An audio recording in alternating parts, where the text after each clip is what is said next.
नमस्कार, आप देख रहे सिटी पोस्ट लाइव। मैं हूं रिया रजक। बीजेपी के राष्ट्रीय अध्यक्ष नितिन नवीन की सीट बांकीपुर विधानसभा सीट पर होने वाले उपचुनाव में बीजेपी ने अपना कैंडिडेट बदल दिया है।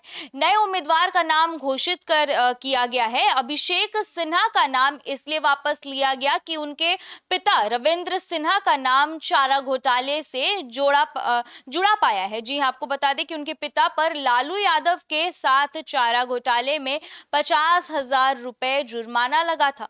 इस पे विस्तार से बातचीत करने के लिए हमारे साथ मौजूद है हमारे सहयोगी रवि सर। सर बताइए कि इस बात की जो चर्चा छिड़ने लगी कि नितिन नवीन के चारा घोटाले के आरोपी के बेटे को टिकट दिलाया है। देखिए, सबसे पहले आप बात समझ लीजिए कि इससे पहले कि प्रशांत किशोर और राजद इस मसले को मुद्दा बनाते, अभिषेक सिन्हा ने अपना नाम वापस ले लिया। अब कहा जा रहा था ना कि भाई आखिर बीजेपी के प्रत्याशी ने अचानक अपना नाम वापस क्यों ले लिया। हालांकि अभिषेक सिन्हा ने तो ये कहा कि पारिवारिक कारणों से हमने अपना नाम वापस ले लिया, लेकिन असल वजह क्या थी ये अब धीरे धीरे चर्चा में आ रही है। तो इससे पहले कि प्रशांत किशोर और राजद इस बात को मुद्दा बनाते, अभिषेक सिन्हा ने अपना नाम वापस ले लिया। चुनाव आयोग के सूत्रों के अनुसार अभिषेक सिन्हा की मार्कशीट में गड़बड़ी भी पाई गई है। इस कारण से उनका नामांकन कैंसिल भी हो सकता था। बीजेपी ने इस फजीहत से बचने के लिए नामांकन वापस कराया है। अभिषेक सिन्हा के पिता Ravindra Prasad Sinha members Magadh chemicals corporation नाम की कंपनी के मैनेजर थे और यह कंपनी चारा घोटाले में शामिल थी। रविंद्र प्रसाद पर अधिकारियों के साथ मिलकर फर्जी बिलों के जरिए सरकारी खजाने से पैसा निकालने का आरोप था। डोरंडा ट्रेजरी केस में अवैध निकासी को लेकर लालू यादव समेत लगभग 99 अभियुक्तों पर सीबीआई कोर्ट ने फैसला सुनाया था। आपको पता है, लालू समेत 75 आरोपी दोषी करार भी इसमें दिए गए थे। इनमें रविंद्र प्रसाद भी शामिल थे। उन पर 50,000 रुपए का जुर्माना भी लगा था। तो आप समझिए कि जो प्रशांत किशोर स्ट्रेटजी बनाने के लिए जाने जाते हैं, रणनीति बनाने के लिए जाने जाते हैं, और वो प्रशांत किशोर को ये बात पता थी, तो अब प्रशांत किशोर इस पे चुप रहने वाले थे क्या? आरजेडी को भी जीत चाहिए, तो और बीजेपी की वो विरोधी पार्टी है, तो आरजेडी चुप रहती क्या? तो ये डर अब बीजेपी को सता रहा था कि कहीं आरजेडी और प्रशांत किशोर मिलके यानी कि जनसुराज दोनों ने कहीं अगर एक साथ हमला कर दिया, इन तमाम चीज़ों पर अगर उजागर करने लगे तो कहीं ना कहीं मुश्किलें बढ़ सकती हैं बीजेपी के लिए। और जो प्रत्याशी थे जिनको बीजेपी ने अपना बनाया था बांकीपुर उपचुनाव के लिए, अभिषेक सिन्हा को, उनके तो मार्कशीट में भी गड़बड़ी पाई गई है, तो उनका तो ऐसे ही नामांकन रद्द हो जाता है, क्योंकि आरोप ये भी है कि उन्होंने अपने हलफनामे में कई तरह की गलत जानकारियां दी थी। तो अगर आवाज उठने लगती और इस तरह की चीजें होने लगती तो इससे बीजेपी की किरकिरी होती। तो बीजेपी ने सोचा कि किरकिरी होने से अच्छा है कि पहले ही स्टैंड को बदल दिया जाए, और यही शायद वजह थी कि बीजेपी ने ऐन मौके पर अपने उम्मीदवार को बदल दिया है। और क्योंकि जैसे ही ये खबर आई कि बीजेपी ने अपने उम्मीदवार को बदल दिया है, पहले तो खबर आई कि अभिषेक ने अपना नाम वापस ले लिया है, तो तुरंत चर्चाओं का बाजार गर्म हो गया कि भाई अभी तो नामांकन भी हो गया और उसके बाद अचानक ऐसे कैसे हो गया कि बीजेपी के प्रत्याशी ने अपना नामांकन वापस ले लिया। थोड़ी ही देर के बाद खबर आई, बीजेपी ने देर नहीं की, थोड़ी ही देर में नए प्रत्याशी का नाम भी अनाउंस कर दिया। थोड़ी ही देर में खबर आई कि बीजेपी ने नीरज सिन्हा को अपना नया प्रत्याशी बना दिया है। उसके बाद अंदर गुटबाजी चल ही रही थी। हाँ बिल्कुल, तो उसके बाद जब चर्चा होने लगी तो धीरे धीरे चीजें सामने आने लगी। उसके बाद कुछ सूत्रों से खबर आई तो जानकारी मिली, वो जानकारी क्या है आपको बताएंगे। लेकिन अब ये समझिए कि अब जब बीजेपी ने अपना उम्मीदवार बदल दिया है तो कहीं ना कहीं चर्चाओं का बाजार जरूर गर्म है। जी सर, अभिषेक ने नामांकन तो वापस ले लिया और तरह तरह की बातें सामने आ रही है, असली कारण क्या है वो बताइए। देखिए, वही मैं बता रहा था आपको कि देखिए, सूत्रों के अनुसार अभिषेक ने नामांकन में गलत जानकारी दी थी। उन्होंने पढ़ाई से जुड़ी जानकारियां भी छिपाई थी। इस गलती की वजह से उनका नॉमिनेशन रद्द हो सकता था। ऐसे में भाजपा जोखिम नहीं लेना चाहती थी और भाजपा ने यह फैसला किया कि अभिषेक ने नॉमिनेशन में खुद को 10वीं पास बताया था, लेकिन उनकी मार्कशीट में कुछ गड़बड़ियां पाई गई थी। इसके साथ ही अभिषेक ने अपने कारोबार से जुड़े मामले भी छिपाए थे। तो अब भाई जो हलफनामे में उन्होंने दिया था वो तो चुनाव आयोग के सामने राज खुल जाता, उनका जो नॉमिनेशन था वो रद्द हो सकता था। अब जो नॉमिनेशन रद्द हो जाता तो बीजेपी की किरकिरी हो जाती कि भाई कैसे लोग को आपने, किस आदमी को आपने उम्मीदवार बना दिया। तो इससे बचने के लिए बीजेपी ने अपना अगला कदम उठाया और इनके नाम को वापस करवाया और आपको उसके बाद नीरज कुमार सिन्हा को अपना नया उम्मीदवार बनाया। जी सर, प्रशांत किशोर बीजेपी उम्मीदवार को घेरने की कोशिश कर रहे थे, तैयारियां कर रहे थे। तैयारी कर नहीं रहे तो तैयारी कर चुके थे, अभी जान लीजिए।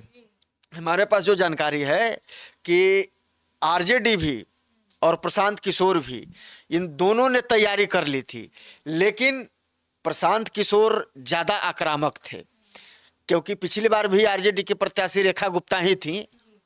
लेकिन इस बार नया क्या था, तो नया था कि इस बार उस सीट से प्रशांत किशोर चुनाव लड़ रहे हैं। और देखिए, अभिषेक सिन्हा को लेकर प्रशांत किशोर हल्ला बोलने वाले थे, जो जानकारी है इसमें उनकी पढ़ाई, नामांकन की कई गलती और उनके पिता के चारा घोटाले से जुड़े मुद्दे को भी वो उठाने वाले थे। प्रशांत किशोर ने कहा, मैंने पहले ही कहा था कि जन बल के आगे कोई बल नहीं है। अभी तक आपने देखा था कि बीजेपी के डर से दूसरी पार्टियों के उम्मीदवार भागते थे। ये दूसरी पार्टी के उम्मीदवारों को सीबीआई, ईडी का डर दिखाकर, किसी को खरीदकर, किसी का नामांकन रद्द करवाकर उम्मीदवार बदलवाते थे। आज ऊपर वाले ने इनके साथ ही इंसाफ कर दिया, पहली ही लड़ाई में इनका उम्मीदवार भाग गया। तो अब समझिए कि जब पहले ही प्रशांत किशोर तो पहले भी हमला बोलते रहे हैं, मुख्यमंत्री सम्राट चौधरी तक उन्होंने नहीं छोड़ा है, और भी बीजेपी के और जेडीयू के कई नेताओं पर उन्होंने खुलकर के हमला बोला था। पिछली बार प्रशांत किशोर का ऐसा भय था कि नेताओं को डर लगता था कि भाई आज किसका पोल खोलेंगे प्रशांत किशोर। तो वो प्रशांत किशोर को जब पूरी बात की जानकारी थी तो प्रशांत किशोर चुप रहने वाले थे क्या? और प्रशांत किशोर हल्ला बोलने वाले थे और बीजेपी के इस प्रत्याशी की पोल खोलने वाले थे। वो बताने वाले थे कि इनके पिताजी चारा घोटाले में आरोपी थे, इनके ऊपर जुर्माना भी लगा था। वो बताने वाले थे कि इनके प्रत्याशी ने जो हलफनामे में जो बातें लिखी हैं वो उसमें गड़बड़ियां हैं, तो ऐसे ही ऑटोमेटिक इनका हलफनामा की जो बातें थी इससे इनकी उम्मीदवारी रद्द हो जाती। तो बीजेपी को भनक लग गई थी कि प्रशांत किशोर ने तैयारी कर लिया है हमें घेरने का, अगर प्रशांत किशोर ने मुंह खोल दिया तो हमारी किरकिरी हो जाएगी। इससे अच्छा है कि प्रशांत किशोर के मुंह खोलने से पहले ही उम्मीदवार को बदल दिया जाए और प्रतिष्ठा को बचा लिया जाए। तो बीजेपी ने यहाँ यही किया है। और अब आप देख ही रही हैं कि अब बीजेपी का प्रत्याशी बदल चुका है, नए प्रत्याशी की घोषणा हो चुकी है। ये तो बात रही प्रशांत किशोर की, आरजेडी और कांग्रेस भी हमला बोल रहे हैं। देखिए, कांग्रेस प्रवक्ता असितनाथ तिवारी ने अभिषेक सिन्हा की नामांकन वापसी पर कहा है। उन्होंने बताया है कि पारिवारिक कारणों से नाम वापस ले रहे हैं। क्या बचकाना बहाना है भाई?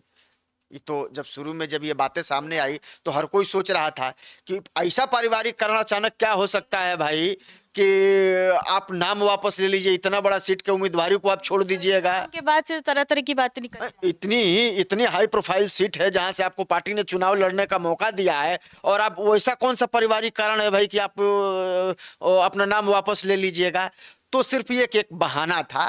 और कहीं ना कहीं ये कह रहे थे आशीष नाथ तिवारी कांग्रेस के कि ये बचकाना बहाना है जिसको सभी लोग समझ रहे हैं। परिवार के लोगों को तो खुशियों का खजाना मिल गया था, कम से कम बहाने वाली स्क्रिप्ट तो अच्छी लिखवाते। आशीष नाथ तिवारी कह रहे हैं कि कम से कम जो बहाना ही बनाता था तो कुछ अच्छा बहाना बनाते, ये कैसा बचकाना बहाना आपने बनाया है। खैर, आरजेडी के प्रदेश प्रवक्ता शक्ति सिंह यादव ने भी हमला बोला है। बाकी उपचुनाव में मुकाबला दिलचस्प हो गया है, बीजेपी ने अपना उम्मीदवार वापस ले लिया है। अब कार्यकर्ता निराश हो गए हैं, बीजेपी को हार का सामना करना पड़ेगा। ये कौन कह रहे हैं? ये शक्ति सिंह कर रहे हैं जो आरजेडी के हैं। यानी कि अभी भी हमलों का जो दौर है ना वो थमा नहीं है। कांग्रेस और आरजेडी दोनों हमलावर हो गए हैं।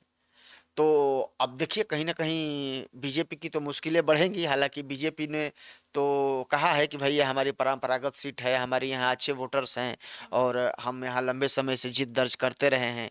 लेकिन इस बार जिस तरीके से त्रिकोणीय मुकाबला हुआ है उसके बाद कहीं ना कहीं तमाम लोगों की दिलचस्पी इस चुनाव को लेकर के जरूर बढ़ गई है।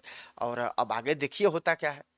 ये कैसा चारा घोटाला है जिसका भूत अभी तक पीछा नहीं छोड़ रहा है सर? देखिए, चारा घोटाला बिहार विभाजन से पहले 1992 से 1995 तक राज्य के सरकारी खजाने से गलत ढंग से 950 करोड़ रुपए निकालने का ये पूरा खेल था। अब आप समझिए कि इस दौरान पशुपालन विभाग के अफसरों ने नेताओं की मदद से नकली बिल के जरिए चारा, दवा और कृत्रिम गर्भाधान उपकरण के नाम पर सरकारी खजाने से ये पैसे निकाले, 950 करोड़। इनमें से 6 मामलों में लालू यादव को आरोपी बनाया गया था। दिसंबर 1995 में कैग की रिपोर्ट आने के बाद चारा घोटाला की बात लोगों के सामने आ गई। लालू कुछ महीने पहले ही बिहार के दूसरी बार सीएम बने थे। उनके पास उस दौरान पशुपालन विभाग था। अब लालू ने ही कैग की रिपोर्ट भी पेश की थी। अब कैग की रिपोर्ट में कहा गया था कि पशुपालन विभाग से लालू के कार्यकाल के दौरान ही बिलों की धोखाधड़ी के जरिए सरकारी खजाने से लगभग 950 करोड़ रुपए निकाल लिए गए। तो बहुत सारे लोगों पर आरोप लगे थे और लालू प्रसाद यादव के पास ये विभाग था। दूसरी बार वो बिहार के मुख्यमंत्री बने थे। तो ये लालू प्रसाद यादव के समय का ये मामला है और चूंकि बहुत बड़ी राशि के घोटाले की ये बात थी, डोरंडा ट्रेजरी से ये पैसे निकाले गए थे और काफ़ी दिनों तक ये मामला चला था। बाद में लालू प्रसाद यादव को इसमें आरोपी भी बनाया गया और लंबे समय तक ये मामला चलता रहा है और आज भी गाहे बगाहे इसकी चर्चा होती रहती है। जैसे आपने कहा कि ये कौन सा जिन है, तो 950 करोड़ का जिन है जो अवैध तरीके से सरकारी पैसा निकाल लिया गया, बंदरबाट कर दिया गया, हड़प लिया गया। तो उस मामले में बहुत सारी चीज़ें अभी चल रही हैं, लेकिन उसी मामले में इनके पिताजी की भी कंपनी जो थी, अभिषेक जो प्रत्याशी पहले बनाए गए थे बीजेपी के, उन पर भी आरोप है कि उनकी कंपनी से फर्जी बिल वगैरह बना करके पैसे का बंदरबाट किया गया और उसमें इनको 50,000 रुपये का जुर्माना भी लगा था। तो कहीं ना कहीं उस घोटाले में इनका भी नाम संलिप्त था। तो अब उस बात को लेकर के विपक्ष इसको मुद्दा बनाता। तो इससे पहले कि इस पर हो हल्ला होता, बीजेपी ने अपना पहले ही स्टैंड क्लियर कर दिया और अपने प्रत्याशी को बदल करके दूसरे उम्मीदवार की घोषणा कर दी। तो अब कहीं ना कहीं अब इसी बात को लेकर के चर्चा हो रही है कि भाई बीजेपी ने ऐसी गलती क्यों की और बीजेपी ने अपनी गलती सुधारने के लिए फिर दोबारा उम्मीदवार की घोषणा की। तो अब इतना हाई प्रोफाइल सीट है ये बांकीपुर का और इतना दिलचस्प मुकाबला यहाँ अब होने जा रहा है कि प्रशांत किशोर के एंट्री ने इस पूरे खेल को और भी दिलचस्प बना दिया है। तो अब देखिए, सबकी निगाहें टिकी हुई हैं इस सीट को लेकर के, बाकी पूरे उपचुनाव को लेकर के क्या कुछ होता है तो आने वाले समय में पता चल ही जाएगा सबको। जैसा कि आप सुन रहे थे कि अभिषेक के नामांकन वापस ले लेने के बाद तरह तरह की चर्चाएं आ रही हैं। कोई कह रहे हैं कि कोई अच्छा बहाना बोल देते, तो फिर कोई कह रहे हैं कि कोई अच्छा स्क्रिप्ट लिख लेते नामांकन वापस लेने से पहले, और फिर जन स्वराज से लेकर के दिल्ली कांग्रेस तक तो हमलावर है इन पर और बीजेपी पर, और क्या कुछ आगे निकल करके आता है हम आप पर जरूर अपडेट देते रहेंगे। धन्यवाद।